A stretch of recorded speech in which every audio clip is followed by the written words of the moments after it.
तेलंगाना के वरंगल पार्वतीगिरी मंडल के एक शख्स ने अपनी बीवी और उसके आशिक से जान का खतरा होने की शिकायत करते हुए पुलिस से तहफ्फुज़ फराहम करने की अपील की है।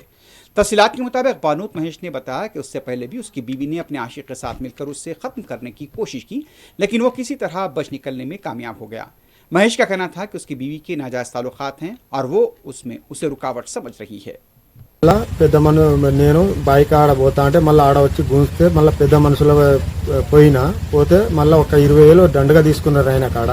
ఆయన గుంజిన తర్వాత కూడా మళ్ళా పెద్ద మనుషుల తర్వాత అయిన తర్వాత మళ్ళీ మా భార్యకు చుట్టాలు పోయిన తర్వాత మా వచ్చి నేను ఒక్కనే ఉన్నా ఇంట్లో. మళ్ళా కత్తి పట్టుకొని వస్తే సార్ ఉన్నాడు, మన ఆ సార్ కూడా చెప్తే కేసు రాసిండు. కేసు రాస్తే ఆయనకు పంచాయతీ ఏం లేదు, ఈసారి ఏదో వదిలేస్తాను, పిల్లలు ఉన్నారు, నీ 2 పిల్లలు అని వదిలేసిండ్రు.